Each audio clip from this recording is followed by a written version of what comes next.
Hola a todas y a todas.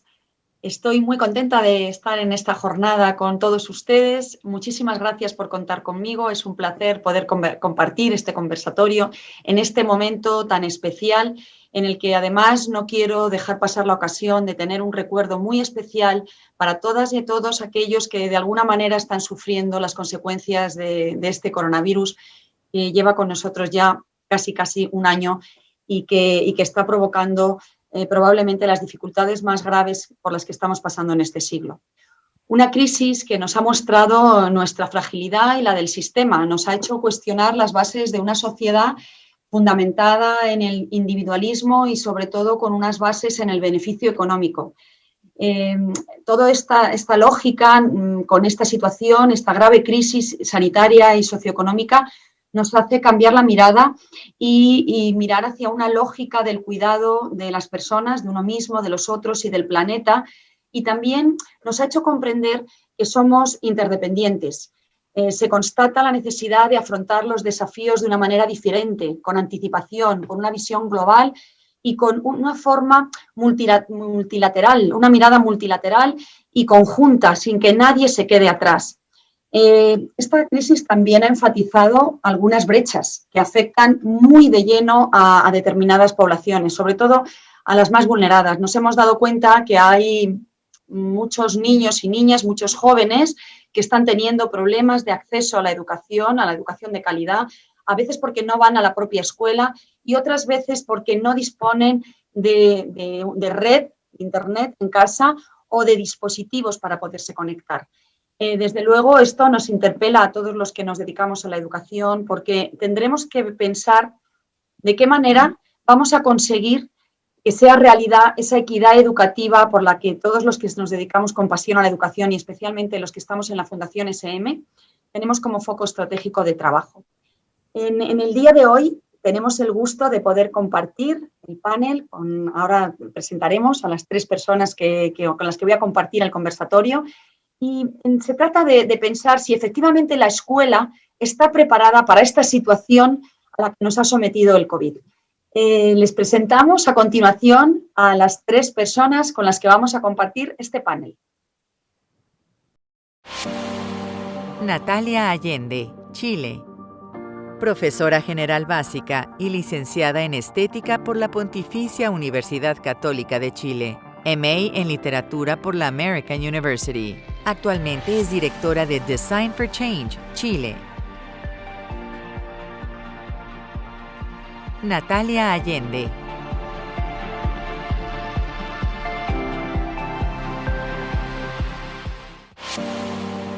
Dina Bushbinder Aurón, México. Es licenciada en Relaciones Internacionales por el Instituto Tecnológico Autónomo de México, ITAM. Estudió Planeación Urbana y la maestría en Administración Pública en la Escuela de Gobierno Kennedy de Harvard. En 2007 fundó Educación para Compartir, EPC. Ha recibido diversos reconocimientos como Fellow de Ashoka, Edmund Hillary Fellowship, Schusterman, Vital Voices Lead, Global Shaper del Foro Económico Mundial y es miembro de los Atlantic Dialogues Emerging Leaders Community. En 2018, recibió el Emerging Global Leader Award por la Escuela de Gobierno Kennedy de Harvard. Dina Bushbinder Aurón.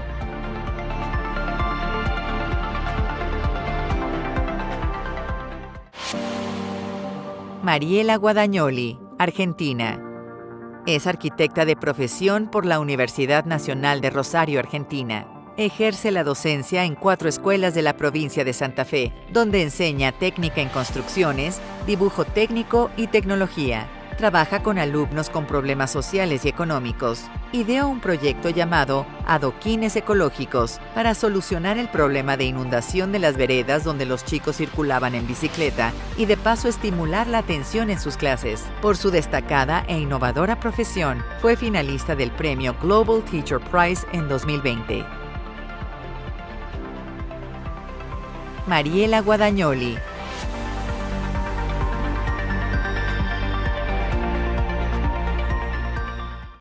Damos la palabra a Natalia, que va a comenzar su exposición. Encantada de compartir, Natalia Allende. Ya hemos visto por tu presentación que eres una persona que tiene mucho que contar en esta situación y te doy la palabra sin más. Dispones de no mucho tiempo, 5 o 7 minutos. Al final de todo compartiremos un conversatorio con el resto de tus compañeras y bueno, pues te doy la palabra. Muchas gracias, Maite. Gracias por la introducción. Un gusto saludar a todos los participantes, a quienes nos escuchan. Soy directora ejecutiva de Design for Change Chile, una iniciativa que está en 70 países del mundo. Y voy a compartir mi pantalla para mostrarles un poco lo que nosotros hacemos en Chile y en el mundo. Design for Change, un poco para ponerles en contexto de la realidad actual, es un movimiento que nosotros entendemos que es para todos los niños. Es una iniciativa que es altamente horizontal y democrática.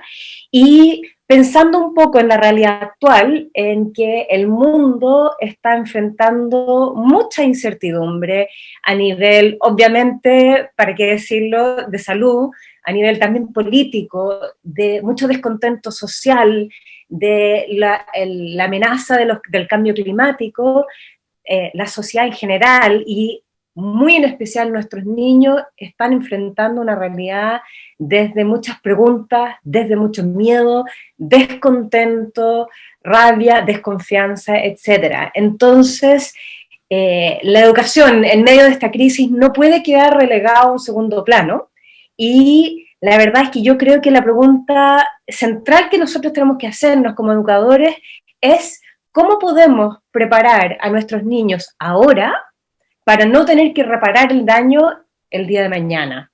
Entonces lo que nosotros en Design for Change ofrecemos es una metodología. Es una metodología bastante simple, como ustedes pueden ver aquí en pantalla, son 4 pasos: siente, imagina, haz y comparte. Les voy a contar un poquito de qué se trata. En la etapa siente se invita a los niños a mirar su entorno propio e identificar situaciones que a ellos les molestan y que están dispuestos a trabajar para llevar a un estado mejor. En esta etapa siente, ellos indagan en esta realidad para entender por qué las cosas están como están y luego pasan a la segunda etapa, imagina, donde ellos pasan por el proceso creativo de proponer soluciones innovadoras, de alto impacto, duraderas, atractivas, etcétera. Y luego pasan por un trabajo más analítico de pensamiento más convergente y elegir las propuestas más efectivas, atractivas, viables, etcétera. Y luego pasan a la tercera etapa, AS, donde ellos parten por hacerse un plan de acción, en donde ellos toman en cuenta recursos, responsabilidades, tiempos, aliados posibles, etcétera, y efectivamente implementan su cambio, es decir, toman esta realidad que partieron por elegir y lo llevan efectivamente a un estado mejor. Y por último, la etapa comparte, que es mi favorito personal, que consiste en que los niños revisan todo el trabajo que hicieron desde el día cero, en que probablemente partieron con más inseguridades que certeza, observando su propio trabajo, sus logros, sus aprendizajes, etcétera, y reúnen todo el material para compartirlo con el resto del mundo en su historia de cambio a través de un video corto, 3 minutos máximo. Todo esto nosotros lo entendemos como una experiencia educativa que ayuda a los jóvenes a lograr, y aquí es lo interesante, porque no estamos divorciándonos de la educación tradicional, sino que estamos tomando lo que nos da la educación tradicional y llevándolo en el más puro estilo de FC a un estado mejor. Entonces los niños trabajan desde la disciplina y la creatividad. Se toman los contenidos del colegio, la capacidad de entender lo que están leyendo, de entender el mundo natural, de tomar las matemáticas, etcétera, pero implementándolo y al mismo tiempo desarrollando su propio carácter. También los niños van logrando entender que hacer el bien no necesariamente está contrapuesto a que les vaya bien. O sea, para que a mí me vaya bien, no tengo que competir necesariamente con el resto ni pasar por encima de los otros. Y por último, que es bueno también tener ambiciones, tener sueños grandes y siempre vivir esto desde la compasión. Entonces, todo esto va redundando en el desarrollo de lo que nosotros llamamos la mentalidad yo puedo. El hecho de que esta metodología es simple, que que le da la oportunidad a los niños de decir lo que a ellos les importa, lo que a ellos les preocupa y de llevar a cabo sus ideas, ha permitido que sea un movimiento bastante grande y, como les decía antes, en 70 países. Ahora, ¿qué es la mentalidad Yo Puedo? La verdad es que nosotros lo hemos resumido en 3 puntos. Uno, que los niños desarrollen la capacidad de mirar su entorno de manera más consciente. También desarrollan la capacidad, por un lado, de colaborar como un equipo, pero también a ciertos momentos de liderar al grupo. Entonces van alternando este juego de liderazgo y colaboración. Y por último, se manifiesta como un empoderamiento arraigado en su propia experiencia que les permite mirar el futuro y hacerse cargo. Y bueno, la verdad es que a mi modo de ver, yo creo que lo más clarificador e inspirador son las historias de los propios niños, así que los voy a dejar con uno de los favoritos de todos los tiempos en Chile. Aquí va nuestra historia.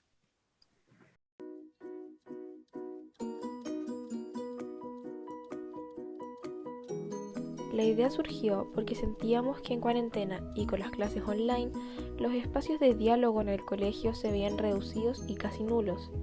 Los talleres deportivos y artísticos se cerraron y el poco tiempo que teníamos de clases solo se utilizaba pasando materia. En el mundo y en Chile estaban pasando muchas cosas nuevas, las redes sociales, la nueva constitución, el estallido social. Sentíamos que muchos alumnos no estaban al tanto de estas situaciones y que por ser niños no se nos preguntaba cómo nos sentíamos al respecto o qué opinión teníamos. Y sabíamos que esto generaba estrés entre los estudiantes. Luego de expresar nuestros sentimientos al respecto y de empatizar con la comunidad educativa, sabíamos que tenemos que hacer algo al respecto, pero no sabíamos qué. Pensamos que éramos pequeñas para hacer algo en el colegio y que eso era tarea de los mayores, pero nuestro profesor nos animó y nos dijo que si sabíamos que los alumnos estaban sintiendo así, era nuestro deber hacer algo al respecto. Comenzamos a imaginar los cambios, teníamos muchas ideas y como no podíamos decidirnos por una, las hicimos todas.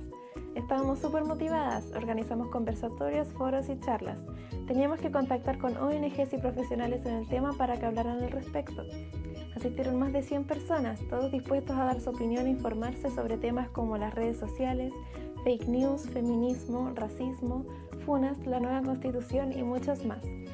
Cada vez asistían más personas, los profesores nos felicitaban y sentíamos que nos estábamos quedando cortos, por lo que decidimos compartir nuestras ideas y progreso. Creamos un Instagram para darle las gracias a todas las personas que estaban participando de nuestro proyecto. Y como aún queríamos más, creamos una página web. Aquí ponemos los futuros eventos y las personas podían mandarnos a nuestro correo columnas de opinión para publicarlas en la página. Y así todo el colegio podía dar su opinión acerca de lo que quiera y los demás pueden leerlo.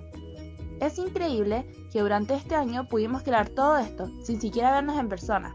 Creemos que realmente hicimos un cambio en el colegio y las futuras generaciones podrán seguir haciéndolo.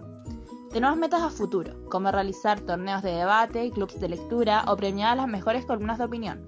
Además, queremos abrir nuestra academia a toda la comuna, el país y, ¿por qué no?, el mundo. La experiencia de los conversatorios que se desarrollaron en el transcurso del año, liderados por la Academia de Liderazgo y Ciudadanía del colegio, me parece que son y fueron una excelente oportunidad en el contexto tan complejo que estábamos viviendo de pandemia, el distanciamiento físico, la imposibilidad de juntarnos en forma presencial, hicieron a su vez este problema en una oportunidad, o transformaron en una oportunidad esta experiencia a través de los conversatorios. Y como instancia, además, el poder discutir, conversar y socializar con temas que eran en ese minuto y siguen siendo temas relevantes que es importante que podamos seguir discutiendo, debatiendo y compartiendo. Una excelente iniciativa. Entonces, después de ver esto, yo creo que a todos nos queda bastante claro que nuestros niños solo necesitan una oportunidad para cambiar el mundo. Muchas gracias. Natalia, muchísimas gracias a ti por esta visión tan optimista y tan esperanzada en torno a lo que los chicos y las chicas son capaces de hacer por transformar el mundo. Hablaremos después, he tomado muchas notas de todo lo que has ido exponiendo. y me parece interesantísima la idea de que en realidad es en la escuela donde están las personas que van a afrontar los grandes desafíos, que los problemas que estamos viviendo hoy día no los vamos a solucionar los profesores, ni los maestros, ni los catedráticos de la universidad, sino que van a ser los niños y las niñas que ahora se están formando. Una gran responsabilidad para todos nosotros, pero también algo apasionante.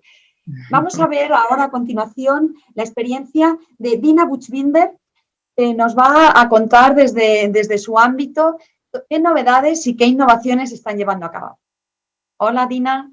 Hola, muchas gracias. Qué gusto estar aquí con ustedes. Es un placer y pues les quiero compartir desde Educación para Compartir, así se llama la organización que fundé hace 14 años. Desde el 2007 estamos con la misión de formar mejores ciudadanos desde la niñez y lo hacemos a través del juego. Les voy a compartir pantalla para que puedan tener una experiencia un poco más visual. La idea es, ¿por qué una educación para compartir? En general y especialmente cobra vida la relevancia, la trascendencia cuando nos enfrentamos a estos retos. Por supuesto, no son retos que vamos a dejar de ver, son simplemente otros retos y una educación para compartir creemos que es necesaria y es muy útil. Utilizamos el poder del juego, juegos colaborativos con una teoría, digamos, una plataforma sólida de socioconstructivismo, donde partimos de lo que niñas y niños saben, conocen, para construir sobre eso. Y a través del juego, a través de generar experiencias que informan a niñas y niños sobre qué piensan, sobre por qué les importa estar bien y hacer algo por su comunidad y autopercibirse como agentes de cambio, es que traducimos temáticas muy abstractas y de repente lejanas, como los Objetivos de Desarrollo Sostenibles de Naciones Unidas, estos grandes retos globales, erradicar la pobreza extrema y el hambre, lograr una educación de calidad inclusiva, igualdad de género, reducir cambio climático, etcétera, combinada con valores cívicos. Pero valores cívicos no nada más hablados, ¿no? Porque se habla mucho de la necesidad de aterrizar valores cívicos, pero ¿cómo se practican? Y entonces aquí es una vez más una oportunidad absolutamente genial y humana hacerlo a través del juego, de este tipo de juegos que realmente nos dan la pauta para conectar profundamente con nosotros mismos, con las personas que tenemos alrededor y también a nivel planeta. Esto lo que apunta es hacia una ciudadanía global, que practica valores de ciudadanía global, donde te importa qué le está pasando a las otras personas en el otro lado del mundo, así como te importan las personas que están inmediatas a ti. Aquí, digamos, nuestra fórmula es juega, reflexiona y actúa. Entonces, a partir de lo que juegas y de la experiencia que tienes, es que te invitamos a reflexionar. Hacemos círculos de reflexión siempre después de nuestros juegos, donde hacemos preguntas generadoras que permiten ponerte en contacto con qué pensaste, qué sentiste, qué pasó en el juego, qué valores estuvieron involucrados y qué valores faltaron, para que niñas y niños realmente puedan tener esa manera de entender incluso sus emociones, ¿no? ¿Qué les pasó cuando se quedaron? Por ejemplo, un juego es Quemados, ¿no? Que tiene distintos nombres en los distintos países, pero muy a colación con el coronavirus es cómo en un juego con 2 equipos, 2 comunidades, una pelota que representa el coronavirus va quemando. ¿Y qué tenemos que hacer para prevenirlo? ¿Y cuál es nuestro superpoder si no es cuidar al otro, ¿no? Cuidarnos a nosotros para cuidar al otro. Entonces, niñas y niños aprenden de estos grandes objetivos a través de los juegos y los traducen en acciones, se convierten en agentes de cambio. Es realmente despertar la agencia individual y la colectiva. Aquí, de los 1.3 millones de personas con quienes hemos tenido el privilegio de trabajar, comparto la imagen de Karim, un niño de 10 años en una escuela totalmente rodeada de crimen, violencia, pobreza, que era el niño más tímido que yo he conocido en mi vida, y de repente su iniciativa fue: quiero convertirme en superhéroe para el superhéroe del reciclaje. Resultó que eso es lo que más le interesaba y lo que más le apasionaba. Hizo un pitch a su clase, como muchas niñas y niños también hicieron, y esa fue la iniciativa que todos votaron y ganó. Entonces todos en equipo hacen una iniciativa con administración de proyectos que aterrizamos en Educación para Compartir, de la A a la Z, llevan a cabo una propuesta y después la comparten con la comunidad. Mucho como nos platicaba Natalia. Entonces es muy emocionante ver estas coincidencias. Y son experiencias que nadie les puede quitar a niñas y niños, ¿no? Y son también herramientas hiperprácticas para docentes que pueden combinar muy bien con su currículo oficial y con los requerimientos que muchas veces abruman a maestras y maestros, y esta es una vía para poder también aprender y enseñar de otras formas. Nosotros en la pandemia hemos, volcado completamente de un esquema presencial a todo online y offline, para también incluir y que nadie se quede atrás a niñas y niños que no tienen acceso, y maestras y maestros y mamás y papás que no tienen acceso a conectividad o infraestructura. Hemos desarrollado, aquí hay una selección de las iniciativas más innovadoras que hemos desarrollado. Hicimos una campaña que se llama También en Casa. Con esta campaña llegamos a 3.7 millones de personas, con actividades para mamás y papás y maestras y maestros para poder hacer vivir en casa la armonía y poder realmente conectar con qué queremos aprender, qué es significativo.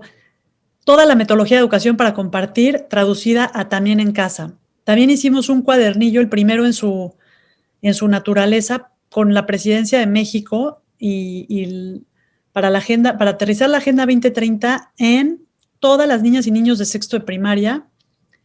Hicimos unos juegos que donamos a la Secretaría de Educación Pública para sana distancia, juegos muy divertidos que realmente otorgan esa agencia a niñas y niños y lo que podemos hacer como verdaderos agentes de cambio.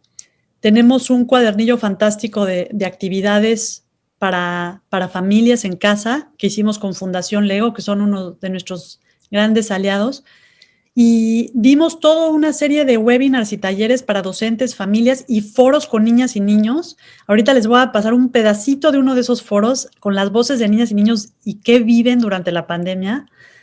Y, por supuesto, implementación regular a distancia y offline, como les comentaba. Aquí, permítanme que les comparta una.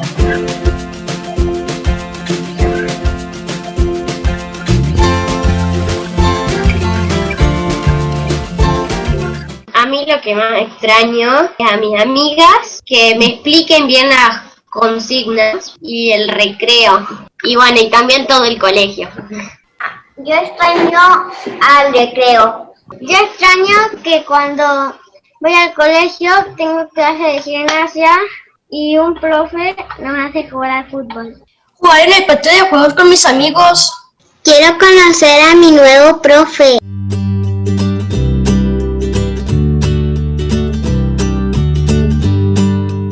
Platíquenos cómo es un día normal de sus clases a distancia. Y me tengo que levantar muy temprano a las 8:15 porque tomo el desayuno y voy a hacer tareas. En mi cuarto, que tengo un escritorio, acá las hago. Me levanto, luego armo el cubo Rubik o algo con un juguete que me gusta, luego desayuno y me voy a hacer la tarea.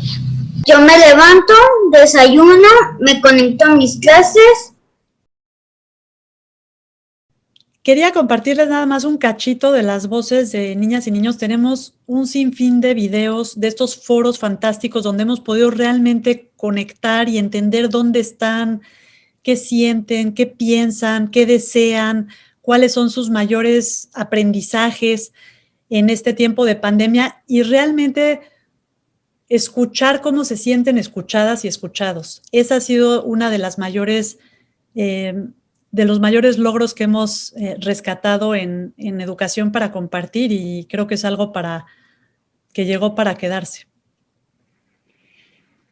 Qué emocionante, Dina. Me quedo con la idea, de verdad que me ha emocionado, me quedo con la idea de que los niños van a la escuela para lograr superpoderes y convertirse en ciudadanos globales capaces de saber y de actuar desde la perspectiva de la ética del cuidado, que lo has explicado fenomenal. Me parece una idea extraordinaria. Muchísimas gracias por la experiencia. Después conversaremos, lo retomaremos varias ideas. Gracias, Maite. Continuamos con Mariela Guadagnoli, que, bueno, pues fue finalista en un premio internacional a los profesores más innovadores y seguro que va a tener muchísimo que aportar en cuanto a prácticas metodológicas propias de unos tiempos como estos. Hola Mariela, ¿cómo estás?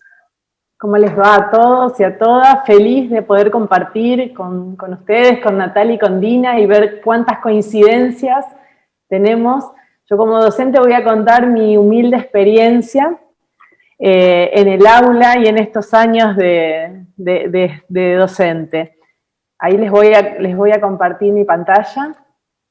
Bueno, yo les quiero contar que llevo 22 años de docente, pero desde el principio me propuse que tenía que encender en mis alumnos el deseo por aprender y lograr que ellos quieran ir a la escuela, porque lo que pasaba ahí era interesante. Entonces, la primera vez que me encontré con un grupo de chicos, no era era un grupo con muchos problemas, muchas dificultades para aprender, para concentrarse, tenían problemas de indisciplina. Lo que yo había aprendido y como yo había aprendido no me servía. Tuve que innovar, tuve que ser creativa y ahí empecé a trabajar con proyectos. Entonces con este grupo al año siguiente hicimos una huerta, pero no en la escuela. La hicimos en un hogar de ancianos que estaba frente a la escuela. Esto obligó a mis chicos a que cada vez que tenían que entrar, tenían que pedir permiso, saludar, compartir. Al poco tiempo, estos ancianos empezaron a salir al patio a contarnos lo que sabían de huerta. Y esto generó un vínculo entre ellos que provocó un programa de radio donde contaban chistes, historias, recolectar lo de la huerta y hacer comidas compartidas, en donde aprendieron hábitos saludables y también buenos hábitos en la mesa, cuestiones de higiene. Las maestras empezaron a colaborar con nuestro proyecto y los papás nos construyeron herramientas para la huerta. La verdad que estos chicos aprendieron muchísimo ese año y les enseñamos que ellos podían transformar la realidad en la que vivían. Pero además fueron felices en la escuela e hicieron felices a otros. Esta experiencia a mí me hizo seguir en este camino del ABP, como le llamamos nosotros, de trabajar con proyectos, y tengo experiencias como la de el salón de tecnología ideal y pensado por mis alumnos, el que construimos juntos, con su mirada como punto de partida, o la puesta en valor de una plaza de la ciudad, de la plaza con el nombre del doctor René Favaloro, en el que usamos distintas técnicas para ponerla más linda y habitable, o un mural alusivo a la historia de la institución de los 100 años, una obra de teatro concientizando por el medio ambiente, con el que recolectaron dinero para reducir el consumo energético de la escuela, o el de los adoquines ecológicos, que fue un proyecto con el que mis alumnos buscaron solucionar un problema de institución que se inundaban determinados sectores de la escuela los días de lluvia por los que ellos transitaban. Pero ellos no se quedaron solamente con esos adoquines, quisieron ponerle en la mezcla materiales de descarte que se generaban en la escuela y que por lo que vimos después también en la ciudad. Darles a mis alumnos la toma de decisión frente a cada situación problemática fue generando en ellos sentido de pertenencia con el proyecto y motivó a aprender temas que normalmente se dan en cursos superiores, a construir en la escuela, a concurrir a la escuela días extra para avanzar con el proyecto y a participar en numerosos congresos, concursos, ferias, exposiciones, que hizo que mis alumnos pudieran transmitir lo que habían aprendido en la escuela. Pero en 2020 llegó la educación virtual. Y todo esto que nosotros veníamos trabajando, tuvimos que, como docentes, innovar y buscar la manera de transmitirlo. Pero el compromiso asumido por mis alumnos con el proyecto y la convicción de que ellos eran capaces de asumir y enfrentar riesgos, hizo que mis alumnos contaran el proyecto a jóvenes de todo el país, logrando que nuestro proyecto de los adoquines ecológicos se replicara en muchísimas comunidades. Pero a mitad de año empezamos a ver que los chicos tenían dificultades para conectarse, estaban desanimados, las propuestas que los docentes les hacían no les convencían. Entonces con un grupo de profes empezamos a hacer una entrevista en donde vimos cuáles eran sus miedos, qué les preocupaba, esto de volver a la escuela, si no se iban a contagiar, si iban a perder el año.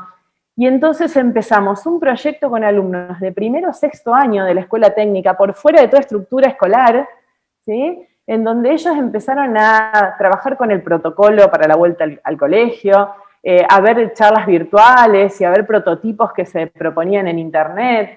Y dividimos al grupo, que eran unos 30 alumnos y 3 profesores a cargo, en tres equipos diferentes. Uno trabajó en la organización de la escuela y armó ya estas aulas burbujas con la cantidad de alumnos que podía tener cada salón, las distribuciones, las formas de ingreso, cómo íbamos a ocupar el patio, qué dispositivos sanitizantes íbamos a necesitar y cómo íbamos a proyectar estas cabinas en los ingresos, y la parte de comunicación, qué información necesitaban darle a las familias, a otros chicos, que debía estar en el colegio. Trabajarlo con ellos hizo que se quitaran un montón de miedos, pero también empezó a provocar otras dudas sobre el funcionamiento normal de la escuela. ¿Cómo íbamos a cuestiones como la cantina, qué iba a pasar en los recreos, el vínculo con los profesores con este distanciamiento? Y entonces hicimos un encuentro virtual con una escuela de Uruguay que ya estaban en la presencialidad. Y la verdad que observarlos conversar como si pertenecieran a la misma institución, con mucho respeto, empatía, agradeciendo lo compartido, atravesando las paredes del aula para darle paso a esta nueva forma de aprender y de enseñar. Nos hizo darnos cuenta que no todo está escrito en educación, que hay una nueva forma de educar que sí es posible. Una escuela de alumnos globales, una escuela magnética, con estudiantes que trabajan solo por interés en vacaciones de julio, sabiendo que nadie los iba a calificar, ni que este trabajo era el pasaporte para aprobar una materia. Hoy este proyecto que hicimos con los chicos es el protocolo que la escuela presentó ante el Ministerio de Educación de la provincia. Así que realmente le pudimos dar el poder a los chicos de decidir sobre cuestiones propias de la escuela. ¿Y qué tienen en común todos estos proyectos?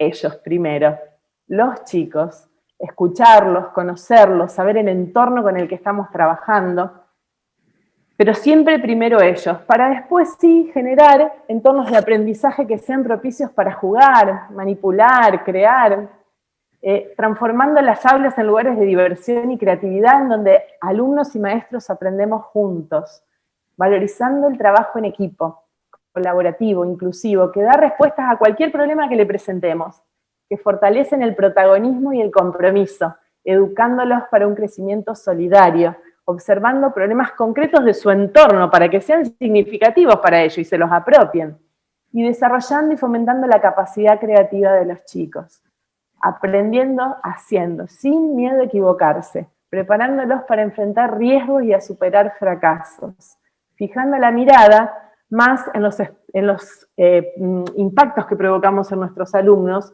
más que en los resultados, permitiendo resolver conflictos y transformarlos en desafíos y oportunidades de innovación y crecimiento. Esta escuela magnética que los prepara para crear y sostener su propio proyecto de vida, y para ser capaces de habitar el mundo y de mejorarlo. ¿Qué pude ver en todos estos años? Chicos felices cumpliendo sueños. Por eso voy a terminar mi exposición con una frase de Juanjo Vergara, que dice: solo se aprende lo que emociona, solo se enseña lo que sucede. Propongamos a nuestros alumnos la aventura de aprender. Gracias. Gracias, Mariela.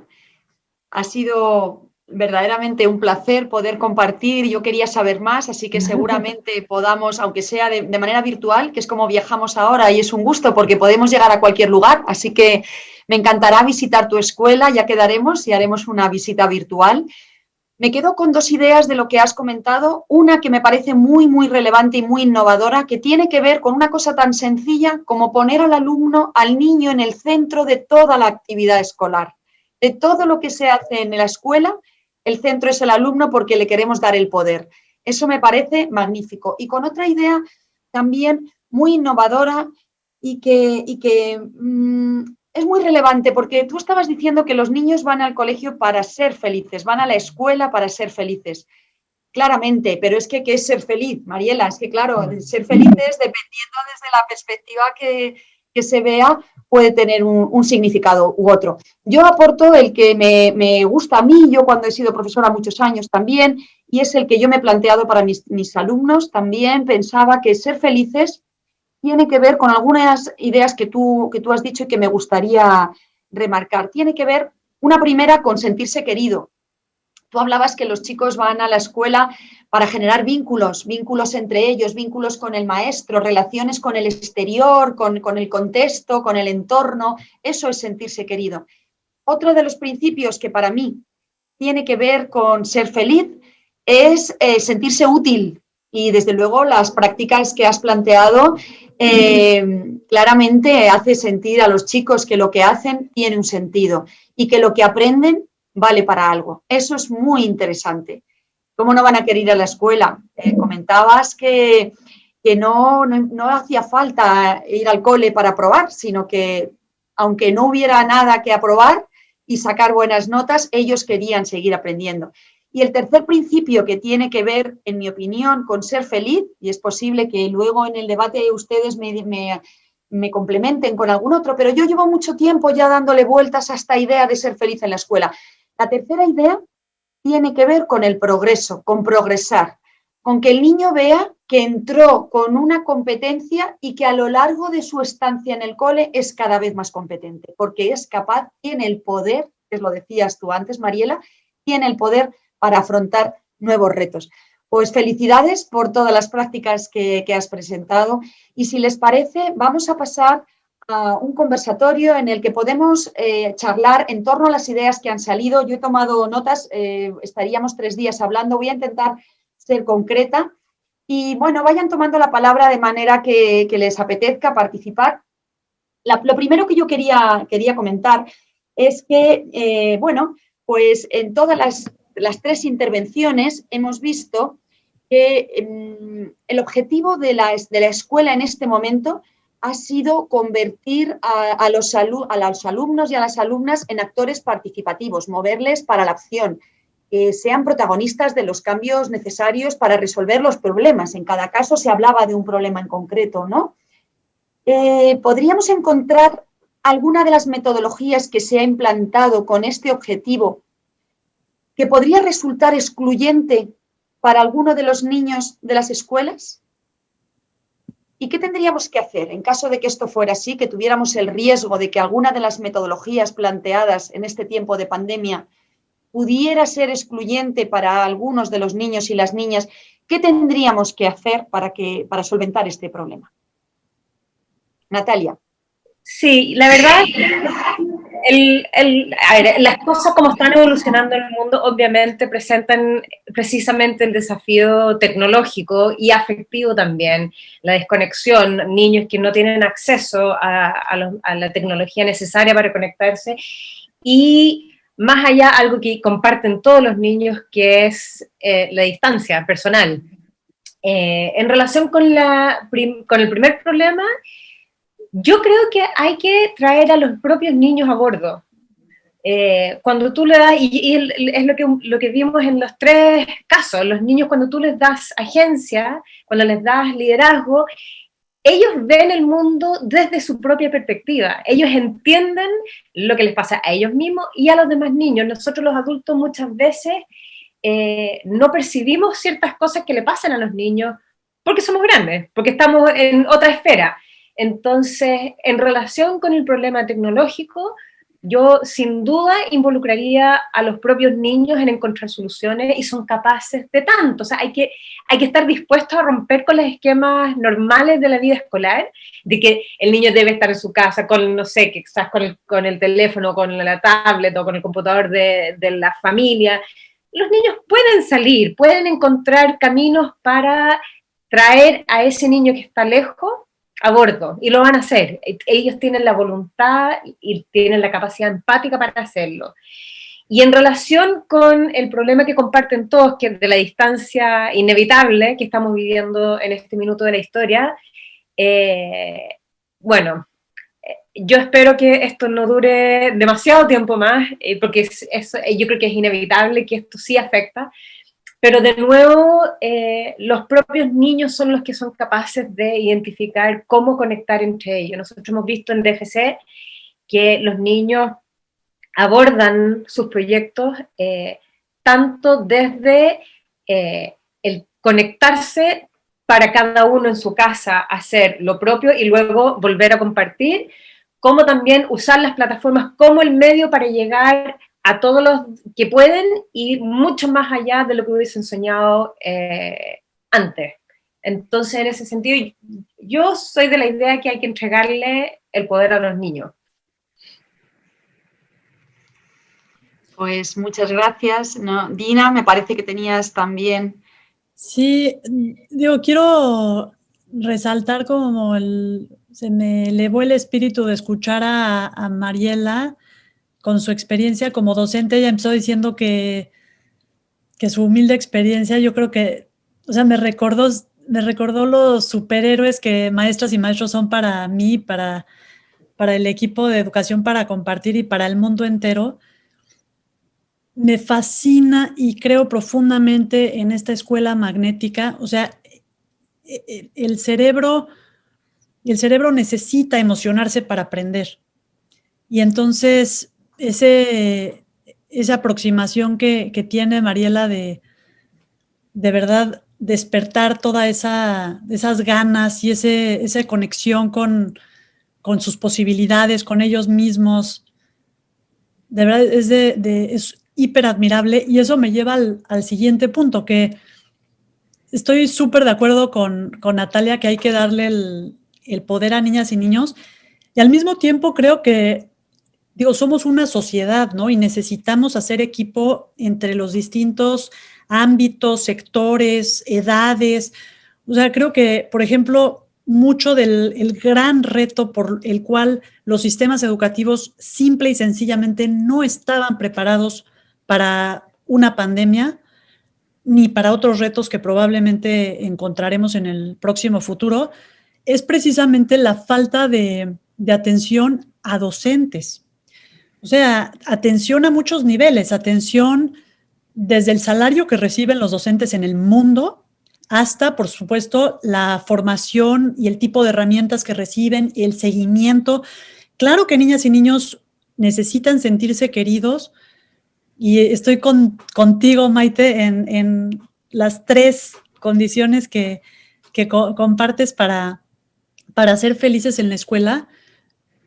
Pero ¿qué crees? También maestras y maestros necesitan sentirse queridos y necesitan sentirse personas, porque nos olvidamos muchas veces que maestras y maestros, primero que nada, son seres humanos.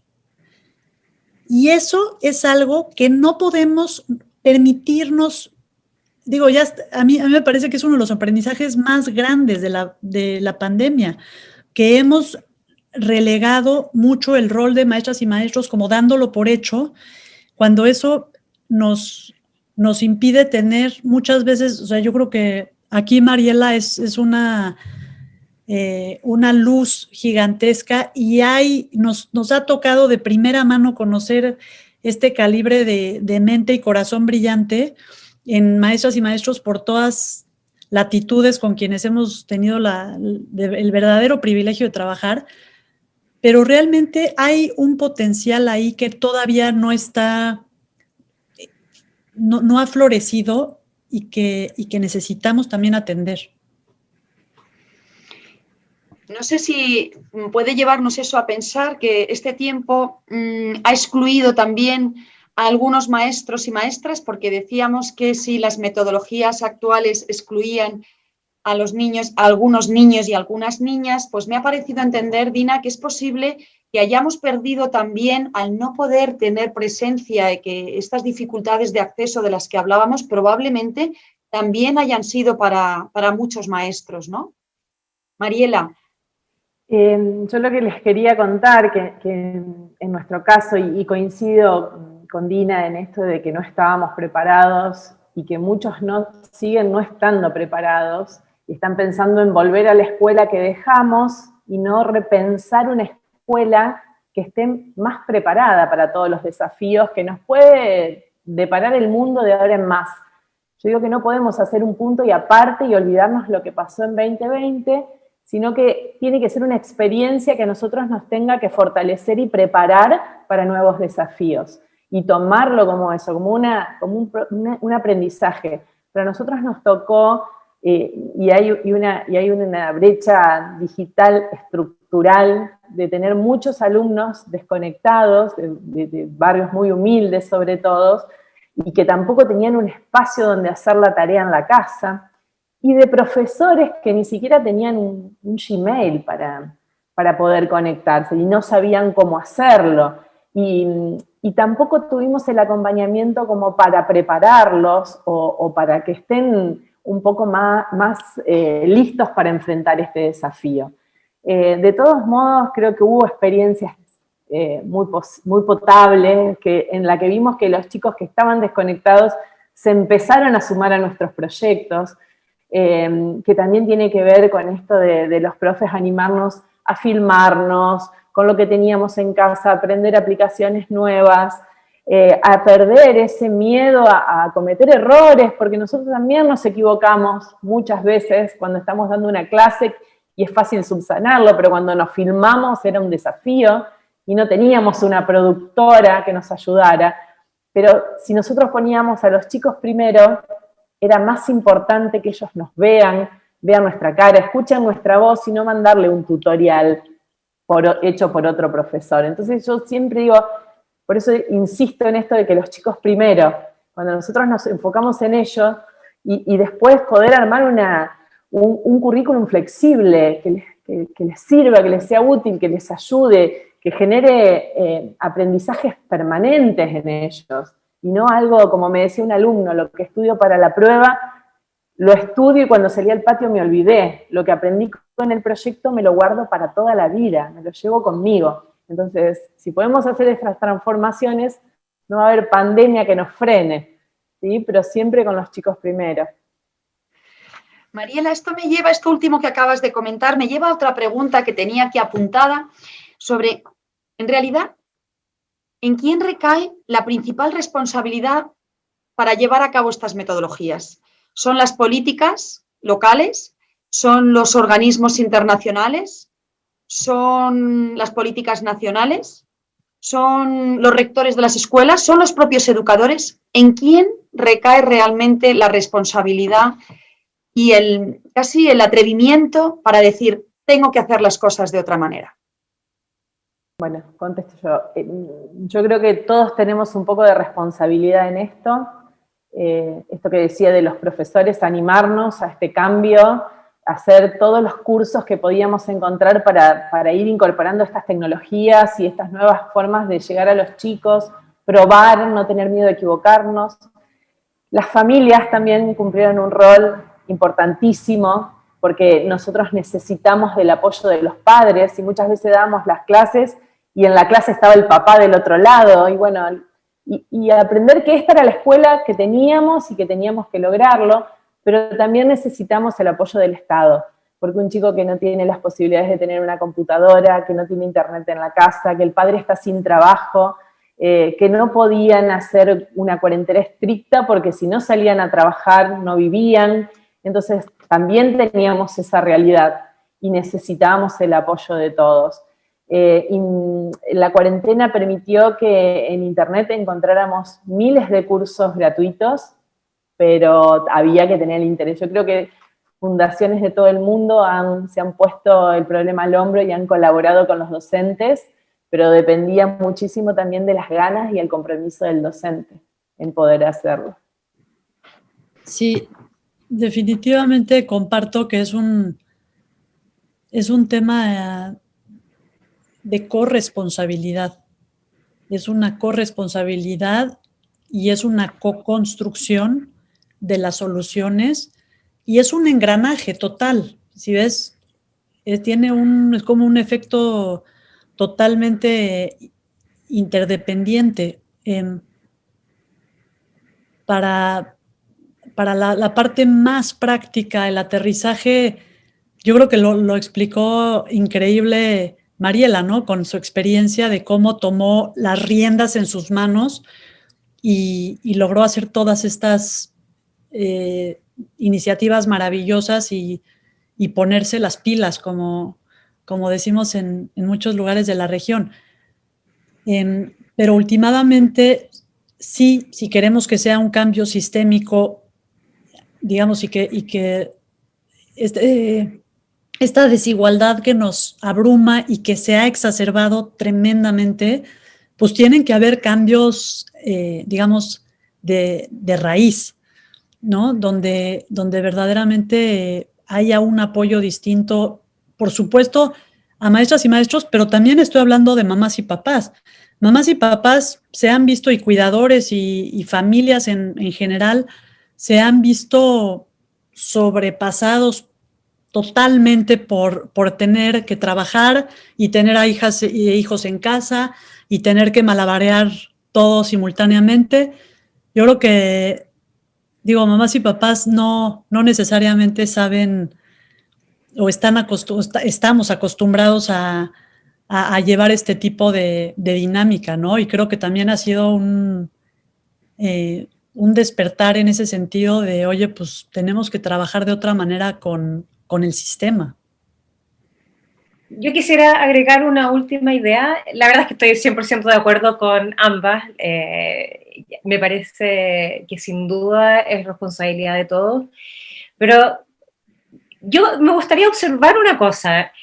En nuestra experiencia, lo que hemos visto repetidas veces es que los propios profesores, cuando descubren metodologías o iniciativas como las que estamos compartiendo aquí, siempre vuelven a comentarnos que encontrarse con, en el caso nuestro, Design for Change, ha sido reencontrarse con lo que les motivó a ser profesor en primera instancia. Les ha vuelto la vocación y que muchas veces se ha visto aplastado, extinguido o sobrepasado por el sistema. Y siendo optimista, y también cruzando los dedos de que esta nueva modalidad del COVID no sea tan pesada y tan permanente, sí creo que ha contribuido para forzar. A ver, nosotros hemos visto mucho que a nivel gobierno, fundaciones, instituciones públicas, etcétera, hay un deseo de hacer cosas como estas, pero les cuesta porque están muy amarrados a las pruebas estandarizadas, al rendimiento que ya está, y es una maquinaria gigantesca que hay que cambiar. Y yo creo que este COVID y esta crisis global que estamos viviendo, de alguna manera obligó a toda esta maquinaria a acelerar un poco el paso y decir qué es lo más importante en este momento. O sea, son los niños, es el desarrollo de las capacidades socioemocionales, es la capacidad de conectar con los demás, etcétera. Entonces, la verdad es que con lo difícil que ha sido para todos, familias, profesores, colegios, niños, etcétera, yo les saco el sombrero a los profesores, a los colegios y a los papás también, por todo lo que han vivido, pero sin duda creo que esta crisis se nos presenta como una oportunidad de hacer esa conexión con la vocación inicial de la educación propiamente profunda, que todos aspiran al final a alcanzar. Mariela ha hecho alusión al tema del currículo, que no lo quiero dejar pasar, y también en varios momentos de las 3 presentaciones hemos visto la necesidad de formar a ciudadanos globales. Eso me ha llevado a pensar en la recomendación que hace la OCDE en el marco PISA, del estudio PISA, donde habla de un perfil de persona competente globalmente. Y lo voy a leer para ver de qué manera desde las escuelas podríamos adquirir, independientemente del currículo que tengamos en cada uno de los países, aquí estamos representando países distintos, ¿cuáles son los aprendizajes imprescindibles para conseguir este perfil de ciudadano global que define la OCDE? Dice así: los individuos competentes a escala mundial pueden examinar cuestiones locales, globales e interculturales, comprender y apreciar diferentes perspectivas y visiones del mundo, interactuar con éxito y de manera respetuosa con los demás y actuar de modo responsable hacia la sostenibilidad y el bienestar colectivo. Bueno, ahí queda eso. Hablamos de saberes, hablamos de actitudes, hablamos de habilidades. ¿Cuáles son los aprendizajes imprescindibles para lograr formar ciudadanos globales? No sabemos lo que les espera en el futuro, pero es verdad, como decíamos, que van a resolver los desafíos globales. ¿Cuáles son los aprendizajes imprescindibles? Yo, en mi experiencia con mis alumnos, yo creo que esos aprendizajes se traducen en habilidades que nosotros le demos a ellos. Y hoy son las habilidades del siglo XXI. Las competencias digitales, la posibilidad de comunicarse, la responsabilidad, el ser creativo, tiene que ver más con esto de poder desafiarse ante problemas que les presentemos y que sepan encontrarle la solución, enseñarles el método para encontrar soluciones, y que los docentes no nos frenemos con un no sé.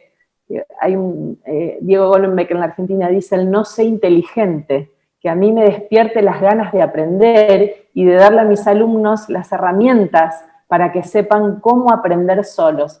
Y ese es otro tema, la autonomía de nuestros alumnos. Nosotros, y creo que la pandemia y la educación virtual nos puso muy a flote esto de que los chicos solos no se desenvuelven, que necesitan al maestro al lado, y en este caso necesitaban a los padres, que muchas veces no podían cumplir el rol de los maestros o no tenían el tiempo. Entonces, que nuestros alumnos sean autónomos es fundamental. Si nosotros lo único que hacemos es darles contenidos porque están en el currículum y para ellos no son significativos, van a pasar de largo. Pero cuando yo el contenido se lo doy porque lo estamos aplicando, porque lo usamos, porque me sirve, porque me resuelve este problema, no se va más. Y eso yo lo pude evidenciar en la cuarentena cuando alumnos me escribían y me decían, esto lo vimos con vos hace 2 años y lo estamos aprendiendo ahora en cuarto. ¿Cuánto que aprendimos? Digo, cómo eso que a nosotros lo aplicamos porque ese contenido nos sirvió, para ellos fue permanente. Así que yo creo que yo me centro siempre más en las habilidades y que los contenidos vienen solos. Y en mi experiencia se aprende 10 veces más. Nosotros terminamos trabajando con un centro de investigadores, el CONICET de nuestro país, en un proyecto con una tutora, que era una doctora investigadora en química, para aplicarle a nuestros adoquines un químico que lo hacía descontaminante del aire. Y lo hicimos virtual en el 2019, cuando no había pandemia.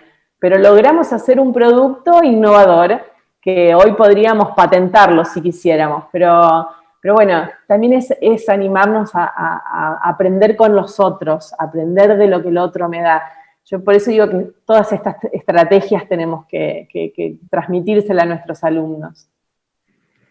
Sí, totalmente contigo, Mariela, y tal vez agregar, o sea, sí las habilidades del siglo XXI, competencias del siglo XXI, hay muchos nombres que realmente se refieren a lo mismo. Pero yo creo, estoy contigo, y además también creo que es necesario, como aprendizaje imprescindible desde edades tempranas, realmente entender tu conexión como ser humano con tu propósito o con una serie de propósitos. No es que tengas un único propósito en la vida, pero que puedas realmente ir conectando con esa posibilidad de llevar a cabo algo más allá de ti, que no es nada más por ti, que es en conexión con tu humanidad, con las personas que te rodean, con los ecosistemas que te rodean. Y obviamente el tener los aprendizajes de cómo llevar a cabo, por ejemplo, proyectos, me parece imprescindible, porque te propones algo con un propósito en mente y lo sabes aterrizar en algo tangible, ¿no? Y más importante aún, yo diría que valores. O sea, como saberes, como aprendizajes imprescindibles, es a practicar valores, porque ¿de qué nos sirve tener, digamos, toda una serie de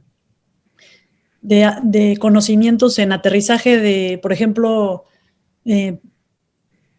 realización de proyectos, si no tenemos valores básicos que nos informan para trabajar en equipo, para empatizar, para incluir a todas y a todos, para respetar, para, en fin, o sea, jugar limpio, ¿no?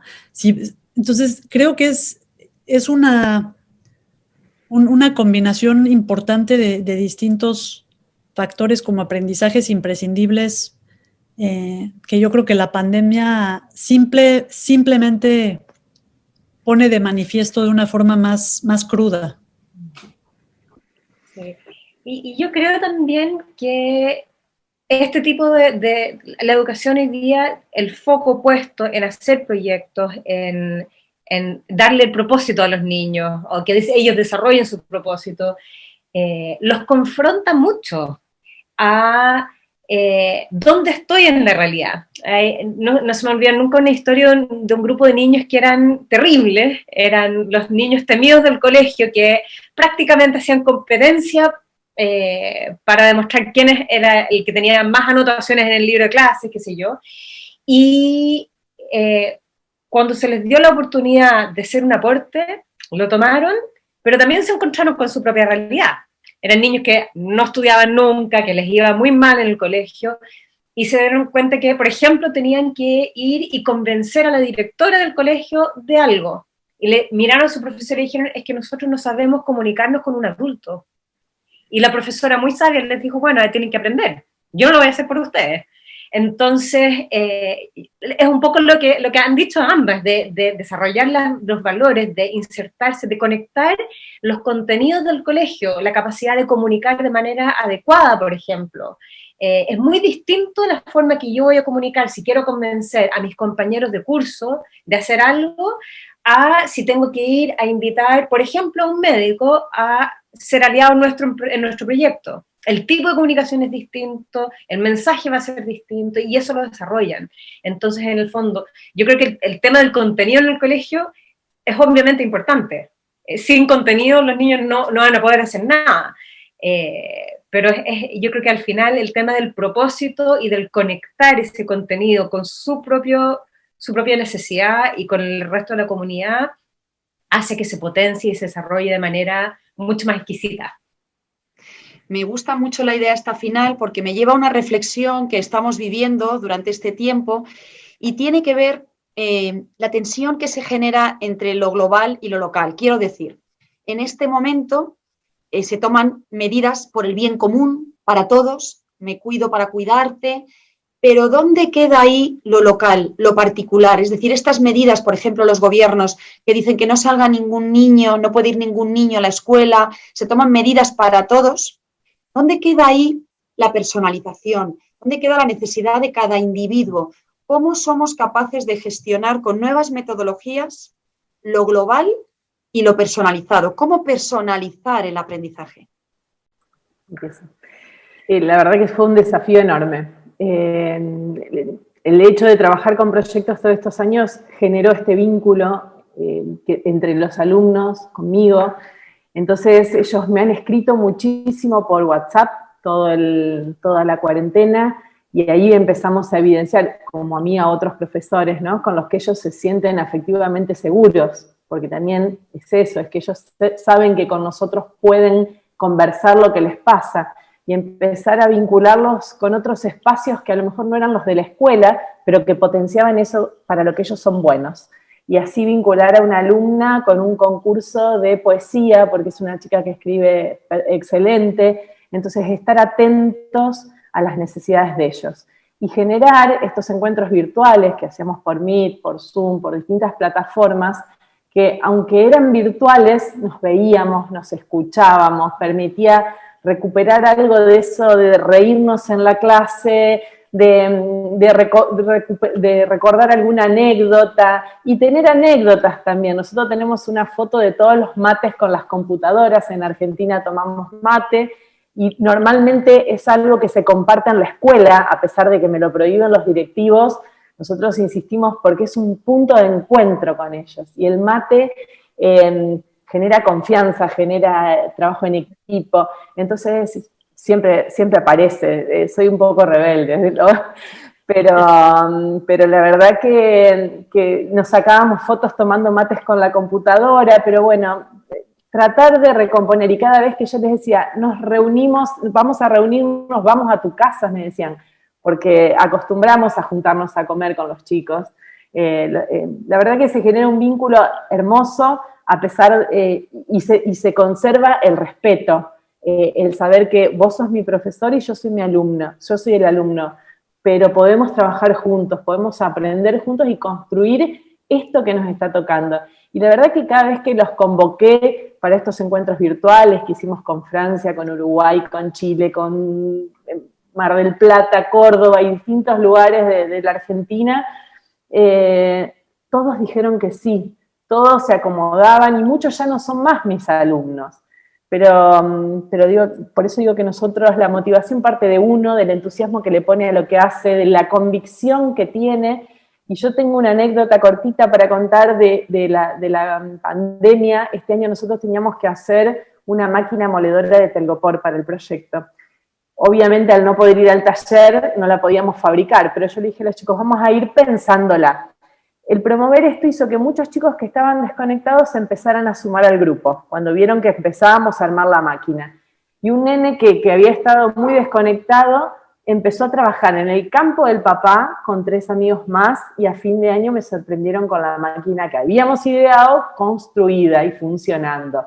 Así que ahora no ven la hora de que les digan que pueden volver a la escuela para llevarla y mostrarla.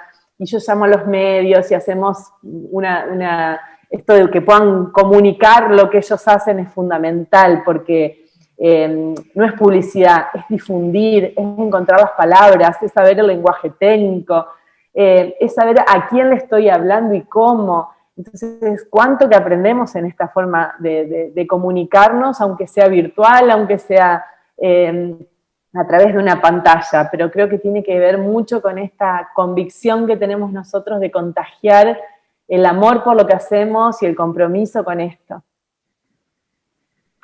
Ya nos va quedando poco tiempo. A mí me gustaría esta pasión que hemos visto que estamos poniendo en lo que hacemos, que verdaderamente, lo decía antes Dina, ¿no? Y yo creo que tiene que quedar muy patente en el panel de hoy, el reconocimiento absoluto a la labor de los maestros y las maestras, sin duda. Sin ellos esto no hubiera sido posible, sin duda, la tecnología no lo hubiera resuelto, ya lo han comentado ustedes y está clarísimo. A mí me gustaría que fuéramos capaces de pensar cómo desarrollar y sostener en el tiempo todas estas iniciativas tan transformadoras que hemos puesto en marcha en este tiempo. ¿Qué podríamos hacer para que fuera sostenible en el tiempo y que no solo lo hayamos hecho, antes comentábamos, ¿no? Pues casi como emergencia para que los niños y a las niñas no les faltase de nada? Esa preocupación por cuidarles, por protegerles, por que se sintieran felices y queridos. ¿Cómo podemos hacer que eso que ha sido tan positivo se pueda sostener cuando lleguemos Dios quiera que sea muy pronto, a la nueva normalidad.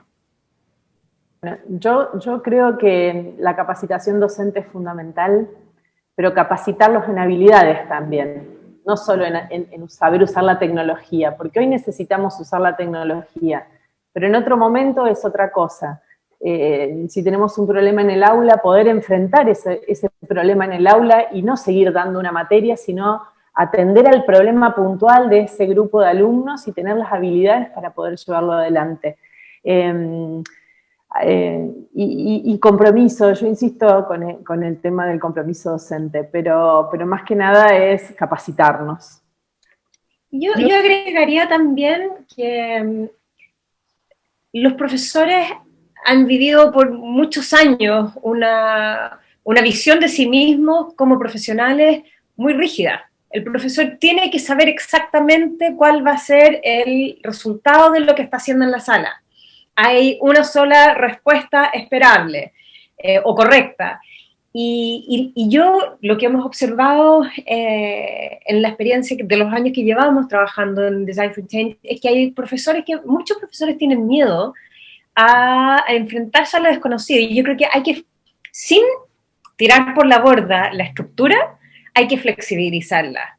A los profesores hay que convencerlos de que tienen el derecho, obviamente, de no tener todo bajo la manga, de no tener el control total, ni de tener que saberlo todo absolutamente, de que son parte del aprendizaje. O sea, en el fondo yo creo que es devolverle al profesor el espíritu de maestro, más que de una persona que entrega un contenido que es una cosa rígida, etc.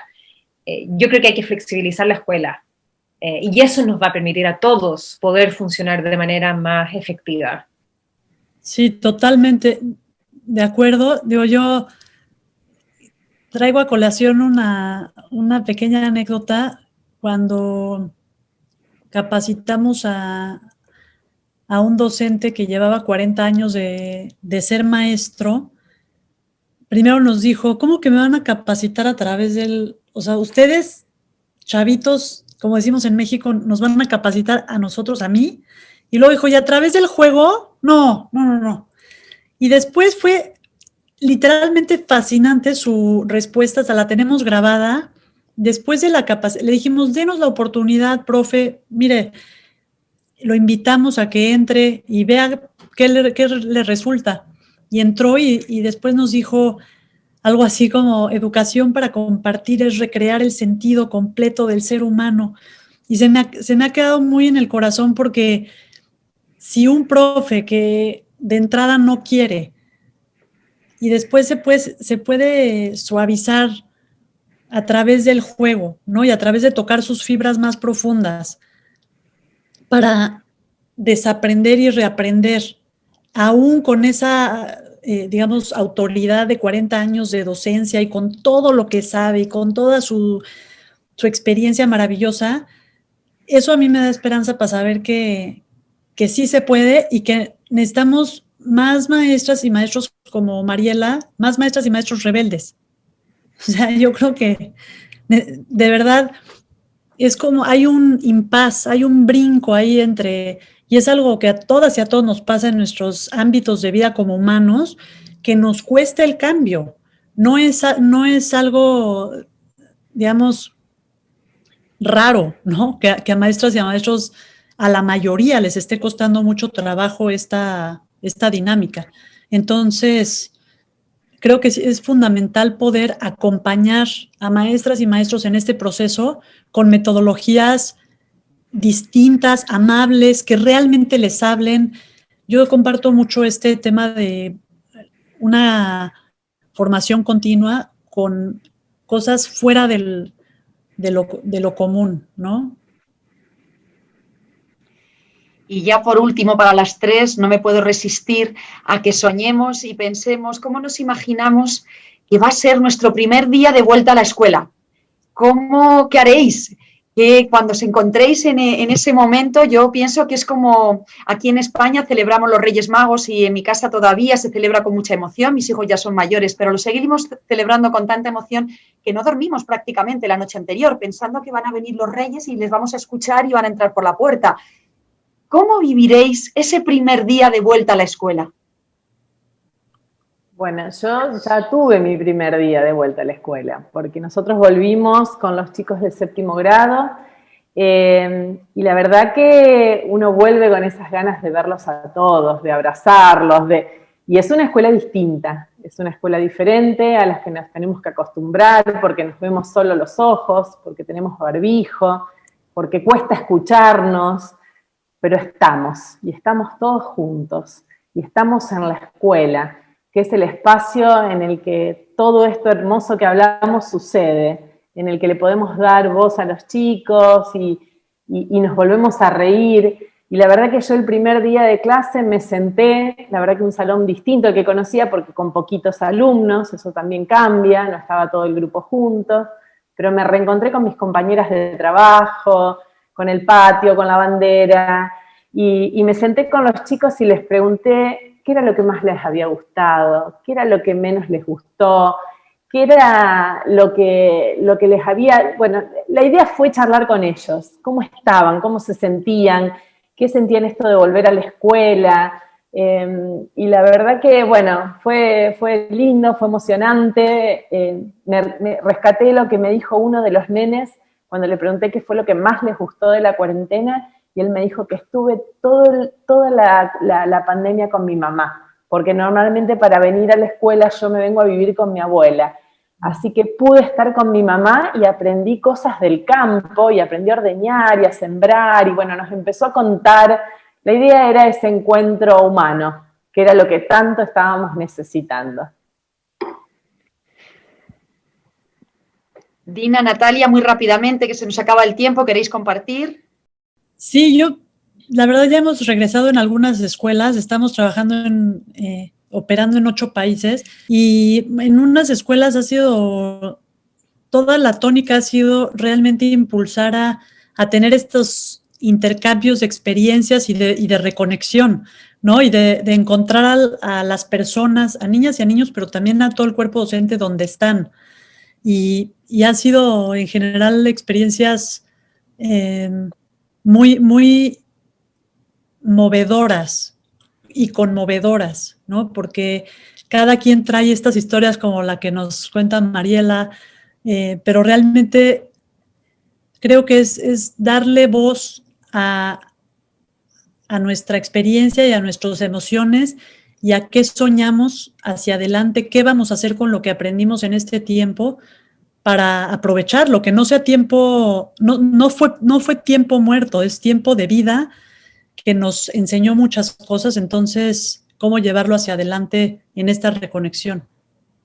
Sí, exactamente. La verdad es que nosotros también, yo creo que lo principal para nosotros es la alegría del encuentro, en el formato que sea, de poder celebrar el reencontrarse y también de procesar todo lo que pasó. Sin duda, siempre hay aspectos dolorosos, pero también positivos. Yo creo que casi no hay casos donde los niños no han podido encontrar algo positivo que rescatar, y también empezar a hacerse cargo, empezar a cambiar la mirada de la educación de manera optimista.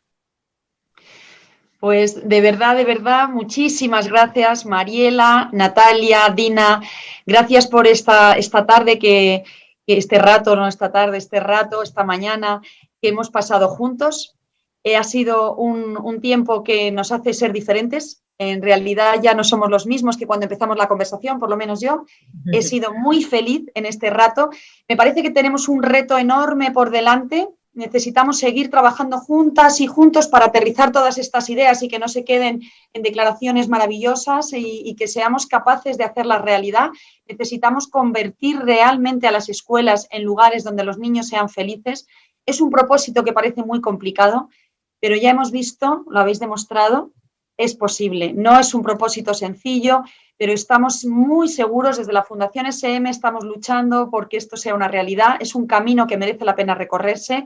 No queremos que ningún niño ni ninguna niña quede atrás, que ningún niño ni ninguna niña tenga una experiencia relevante en la escuela que le cambie su vida. Todos deberían tener esa posibilidad, tienen ese derecho y tenemos que conseguir entre todos que así sea. Muchísimas gracias y seguiremos educando en el bien común para lograr un mundo mejor. Muchísimas gracias, nos veremos muy pronto. Muchas gracias. Gracias. Un gusto. Un placer. Gracias.